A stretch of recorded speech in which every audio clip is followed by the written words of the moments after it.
Therefore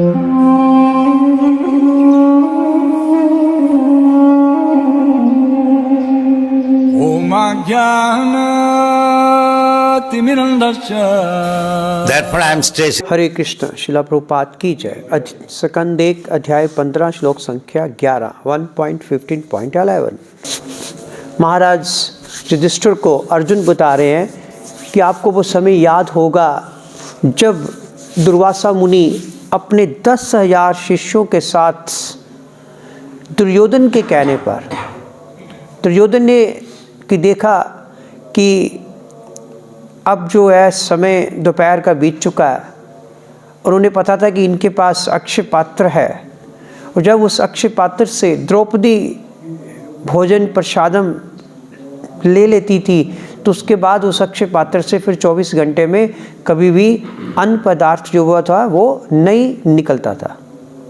Duryodhan ने चाल चली, दुर्वासा मुनि से कहा कि आप वहाँ पे जाइए। अब दुर्वासा मुनि के बारे में सबको पता है कि अगर वो रुष्ट हो गए तो गया काम, अगर वो परेशान हो गए तो क्या वारे न्यारे। तो उस समय जब पांडव द्रौपदी संकट में थे तो उस समय वो कहते हमारी रक्षा किसने की? भगवान कृष्ण ने की। कैसे की? भगवान कृष्ण ने जूठन खाया। देखो भगवान कितने दयालु होते हैं, अपने भक्तों की रक्षा करने के लिए भगवान ये भी नहीं देखते कि मैं जूठा खा रहा हूँ।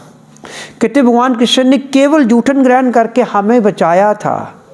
और इस तरह जब भगवान कृष्ण ने वो थोड़ी सी जूठन ग्रहण की तो उससे क्या हुआ? नदी में स्नान कर रहे दुर्वासा मुनि और उनके 10,000 शिष्य को तृप्ति हो गई। वो डकार मारने लगे, यार इतना खा लिया आज।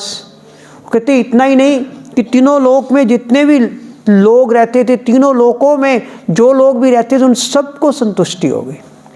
तो दुर्वासा मुनि एक शक्तिशाली योगी ब्राह्मण थे जिन्होंने कठिन तपस्या तथा महान व्रतों के द्वारा धर्म के नियमों का पालन करने का संकल्प किया था। उनका नाम अनेक ऐतिहासिक घटनाओं के साथ जुड़ा हुआ है। ऐसा प्रतीत होता है कि उन्होंने शिव जी की भांति सरलता से प्रसन्न किया जा सकता था। जैसे भगवान शिव को बड़े सरलता से हम प्रसन्न कर सकते हैं, तभी भोलेनाथ कहते हैं कि इतने भोले हैं, कोई भी उनको प्रसन्न कर सकता है। और सरलता से उन्हें रुष्ट भी किया जा सकता है। प्रसन्न होने पर दुर्वासा मुनि अपने सेवक पर अपार शुभ कर सकते हैं, उन्हें वरदान दे सकते हैं, और अप्रसन्न होने पर अपने सेवक के लिए भारी विपदा भी उत्पन्न कर सकते थे। तो कुमारी कुंती ने, आपको याद है एक बार मतलब महारानी कुंती जो है जब शी वॉज अनमैरिड तो उनके पिता के घर में जब दुर्वासा मुनि आए तो कुंती महारानी क्या करती थी, जो भी उनके घर में संत महात्मा पुरुष आते थे उनकी सेवा करती थी। तो एक बार दुर्वासा मुनि आए तो कुंती महारानी ने बहुत सेवा की। जब सेवा की तो वो दुर्वासा मुनि प्रसन्न हो गए। तो दुर्वासा मुनि ने उनको एक मंत्र दिया।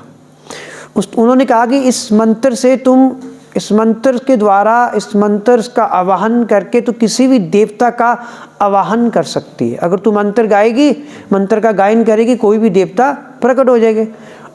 कुंती ने भी गलती कर ली, उसने किसको, उसने भी बुला लिया सूर्यदेव को। सूर्यदेव को बुलाया टेस्ट करने के लिए कि वाकई ये मंत्र में शक्ति है कि नहीं है। तो तब फिर वो कर्ण की उत्पत्ति हुई, कर्ण पैदा हुआ।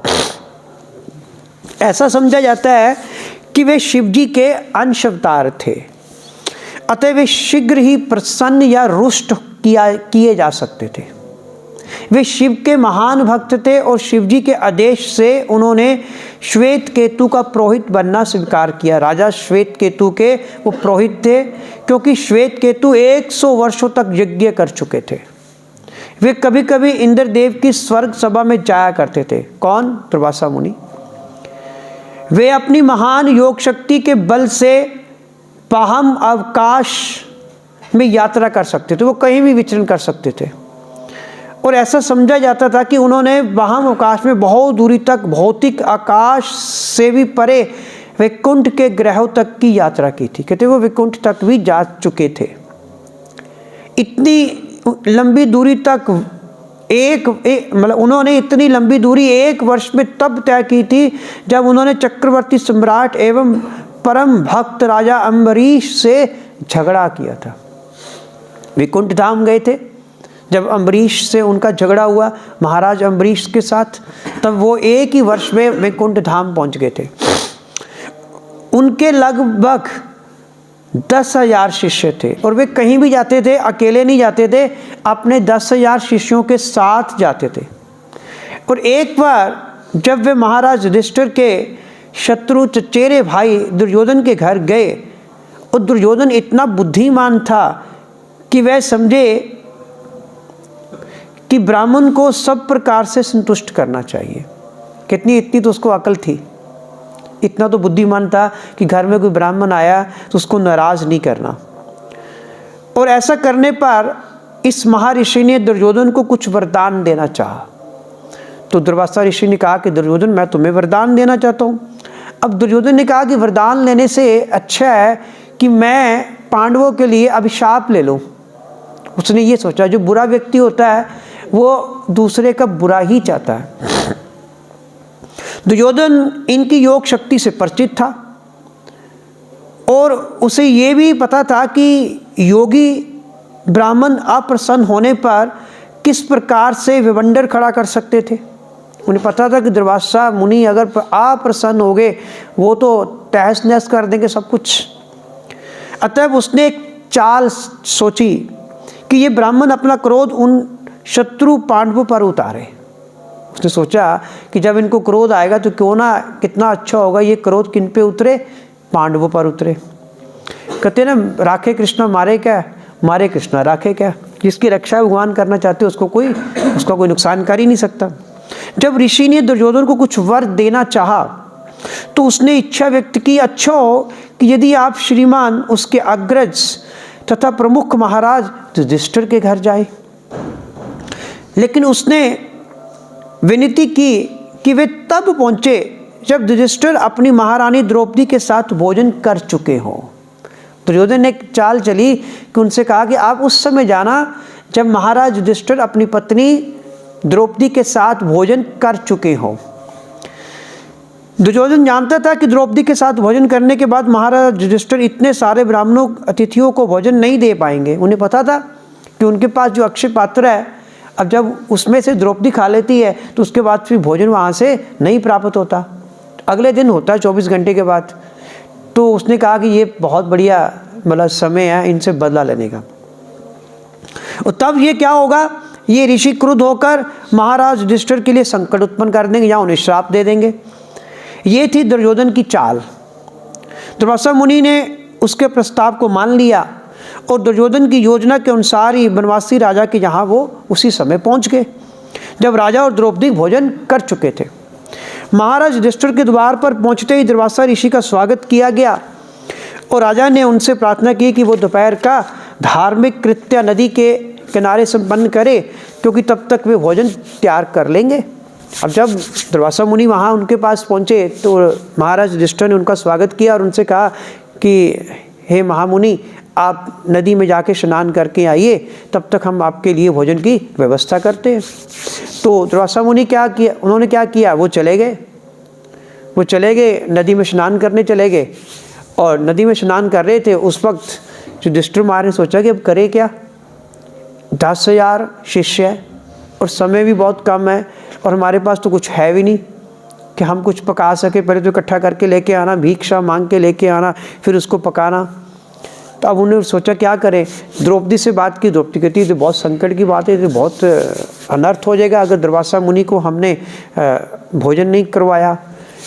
तो वो दुखी थी, और जब भक्त दुखी होता है तो वो सबसे पहले किसका स्मरण करता है, संकट में होता है तो भगवान का स्मरण करता है। जब भक्त के जीवन में कोई ऐसी परिस्थिति आती है, भक्त तो वैसे ही भगवान का स्मरण करता ही रहता है। तो द्रौपदी उस समय भगवान का स्मरण करने लगी, भगवान कृष्ण का। तो भगवान कृष्ण तो द्वारका में बैठे थे। तो जैसे ही द्रौपदी ने भगवान कृष्ण का स्मरण किया, भगवान कृष्ण वहाँ पे पहुँच गए। भगवान कृष्ण ने कहा, अभी द्रौपदी मुझे बहुत भूख लगी है, मुझे कुछ खाने को दो। तो द्रौपदी ने कहा कि भगवान आगे दुर्वासा मुनि आए हुए हैं, हम तो उस संकट में पड़े हुए, तो आप भी मांग रहे हैं, हमारे पास तो कुछ भी नहीं है। भगवान ने कहा देखो कुछ तो होगा थोड़ा बहुत। कहते मैंने अभी जो अपना पात्र था वो अक्षय पात्र मैंने उसको अभी धोकर रखा ही है। कहते कुछ तो होगा उसमें, कुछ तो देखो। द्रौपदी ने कहा कि नहीं है उसमें कुछ। भगवान ने कहा लेके तो आओ। जब द्रौपदी लेके आई तो भगवान ने उसमें से ना एक छोटा सा कान किनारे पे अंदर चिपका पड़ा था। भगवान ने कहा कहाँ तू कह रही है नहीं है? यहाँ तो है।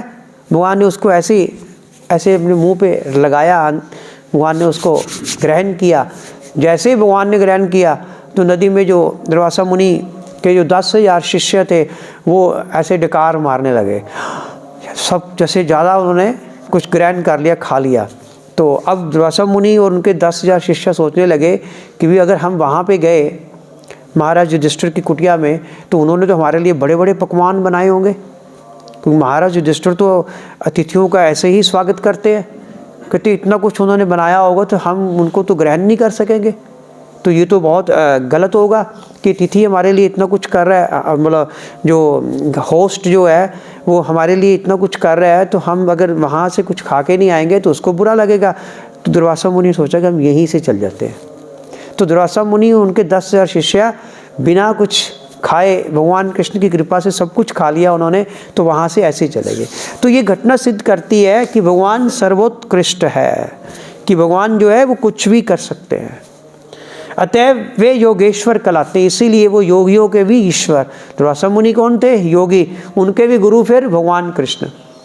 दूसरी शिक्षा ये मिलती है कि प्रत्येक गृहस्थ को चाहिए कि वह भगवान को भोजन भेंट करे। कहते जैसे द्रौपदी ने भगवान कृष्ण को दिया, भोजन दिया, इसी तरह हमें भी ऐसे ही करना चाहिए कि हमें हमेशा पहले भगवान को भोजन जो है वो ऑफर करना चाहिए। इसका फल ये होगा कि जब भगवान को हम भोजन ऑफर करेंगे तो हर एक व्यक्ति संतुष्ट हो जाएगा। अब भगवान कृष्ण को द्रौपदी ने दिया, एक छोटा सा कण दिया भोजन का, तो क्या हुआ? तीनों लोग संतुष्ट हो गए, 10,000 शिष्य संतुष्ट हो गए, दुर्वासा मुनि संतुष्ट हो गए। तो इससे हमें ये शिक्षा मिलती है कि अगर हम भगवान को पहले ऑफर करेंगे तो सारा संसार संतुष्ट हो जाएगा, भले ही 10,000 तिथि क्यों ना हो, क्योंकि भगवान संतुष्ट है तो सभी संतुष्ट है। यही भक्ति की विधि है। हरे कृष्णा। श्रील प्रभुपाद की जय। निताई गौर प्रेमानंदे। हरि हरि बोल।